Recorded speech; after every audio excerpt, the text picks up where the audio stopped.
It must be the offseason. It has to be because the trade rumors are back. The trade rumors are swirling, and I have a report with you guys that is quite surprising. Hawks trade. Reporter revealing somebody that the Hawks could trade and trade for. I feel like this is my responsibility to bring this video to you guys because I have mentioned this guy once before. Of course, it was before a lot of moves. But welcome back to Hawks Digest. Take off those shoes and leave on those socks because we're about to get back into another Hawks report. It's happy to see each and every last one of you guys as always, because without you guys, there is no Hawks Digest. Thank you again. And before I get into let me do what I do.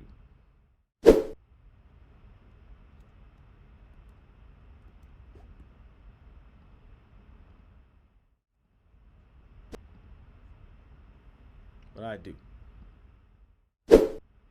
Thank you to everyone who is subscribed to Hawks Digest, making us one of your first listens. We always thank you for that. And if you are not subscribed to Hawks Digest, if this is your first time, go ahead and hit that button to become a part of the Hawks Digest family as we break different things down, reports, trade news. Doesn't matter if it's off season, on season, how big, how small, we cover it all right here at Hawks Digest. All right, guys, let's get into this. Let's do this, shall we? I have a report for you guys.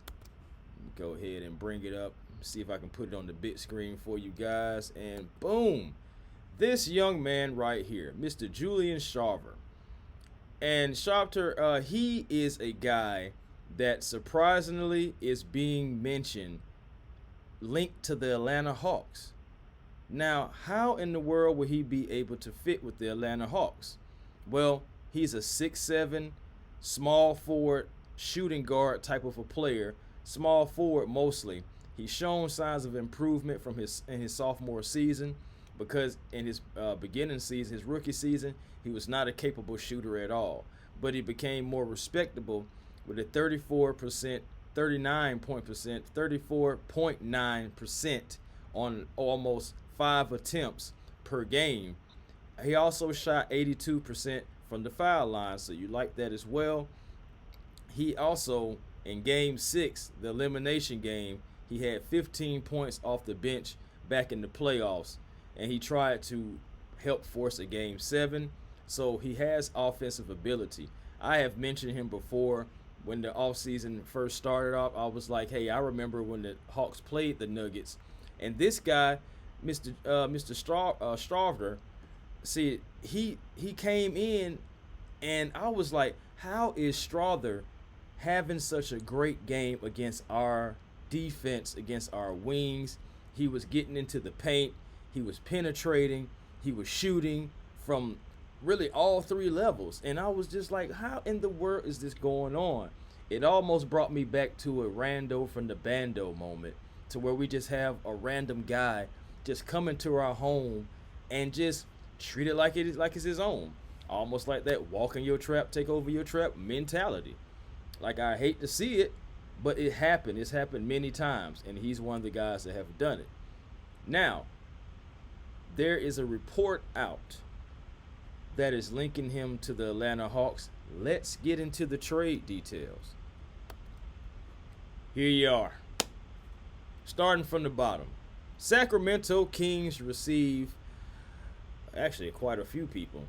They receive, first of all, Zeke Nnaji, also Peyton Winston, excuse me, Peyton Watson. That thing look a little different from my angle, but they picking up Peyton Watson, a 2026 first round pick swap via Denver.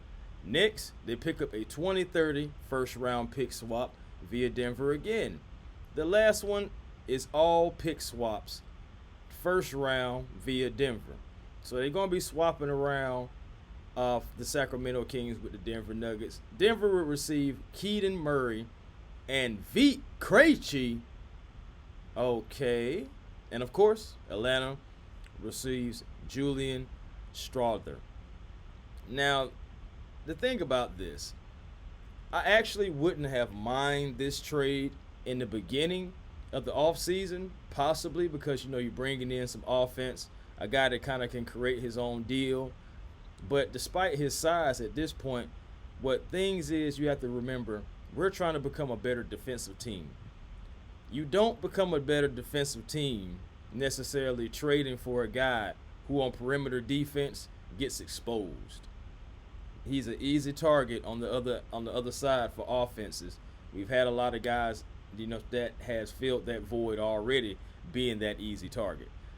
We've had guys on here. I mean, and even sometimes Vit was even a part of that. But I must say, for Strawther, I think I'm good on that, because guess what? We added Nickeil Alexander-Walker. We also added Luke Kennard, who's a way better shooter than Strawther. So at this point, in the beginning, it was a good idea. Now it doesn't matter. We don't need that. We don't need the and then another thing to what I have to bring to your attention about Mr. Vit Krejci, he had a better second half than he did in the first half. Truly. Because in the second half, I can't do that. Truly. Now, in 20 minutes, Vit averaged about 7 points. Again, his rebounds, assists, all, kind of necessary, round around in his averages.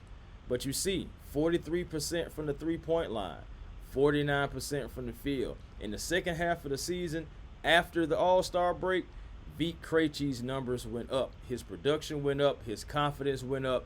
If you're a Hawks fan and you was watching the end games, his length, also that helped, us to defeat some of these top teams earlier in the season. In the late part of the season, Vit Krejci turned into a more confident player. That's what I can say more than anything. He oozed more confidence, shooting with more confidence. That's what I want from Vit Krejci, because Vit at a lot of times is very passive. He is a team ball player. He is somebody that can penetrate in the lane and can kick. But sometimes he kicks too much. Sometimes he doesn't have that aggressive, let me go get a bucket mentality, and it's fine. I want guys who want to play team ball. But sometimes, Vit, you have the guy on your hip, or you have the guy you've blown by them.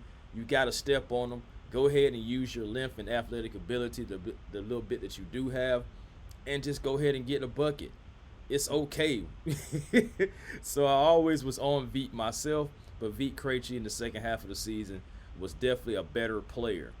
And I'm interested to see if he can build on that confidence, because if he can, then we already have a guy that can be similar to Strawther, but really already better, because he already fits the system. He knows the system. He's locked up. We already know what to expect from Vit, and he's a team player. So guys, I have to admit, after explaining to you guys about Vit, after explaining to you guys about Strawther, that's a crazy name, by the way. But Julian Strawther is a good player, but I think I would rather stay with Vit Krejci, stay on the course of what we're going through. We've already added guys that can help everyone out, so there's no need to bring in Julian Strawther as an addition, especially when you're trading out Vit Krejci. Now that's the only thing we would have lost was Vit Krejci. But eventually, Strawther, you're going to have to either try to make a decision on him, whether you're going to have to pay him or let him go, whatever you're going to do. Now, if I had to make a choice, if I was going to trade Vit for any other piece that's a young piece, it wouldn't be Strawther at this point. I probably would actually call Portland up and see what I can get for Banton. I know they probably like him, though, a lot, because he can hoop. He's actually better than Strawther, if you ask me. But so the price tag would actually be more for real. But it's just like, if I was going to try to replace Vit with anybody that's younger, or at least in that timeline and everything, it probably would be Banton, because I remember him too, and he's a problem, even more so than Strawther, like I just said. So guys, quick video. Just wanted to address this trade rumor, 3-team trade rumor, to where the Nuggets do get a little bit better. They're doing a lot of pick swaps with the Kings, but we would have to lose Vit Krejci for Julian Strawther, And at this point, right now, that wouldn't make us a better team. I honestly think, again, the liability on defense for Strawther, guys are going to start trying to attack him. And my thing is, we already have Trae Young, who possibly is going to get attacked by others. It doesn't make any sense to have two guys on the floor that possibly can get attacked on a night in and night out basis, even if it is for depth pieces. I'm just good on this particular trade. So Hawks fans, until next time, because I'll be right back at you, catching up on some news and everything like that to bring it to your attention. Thank you to everyone who is actively subscribed, and thank you to the ones who are watching. But we need you guys to be subscribed, especially if this is your first time. Even if this is not your first time, go ahead and hit that subscribe button and help Hawks Digest get to the plateaus to where we're trying to get to. And we humbly thank you and appreciate you. Find your peace today. Positive energy always creates elevation, and that's how you find your peace each and every day.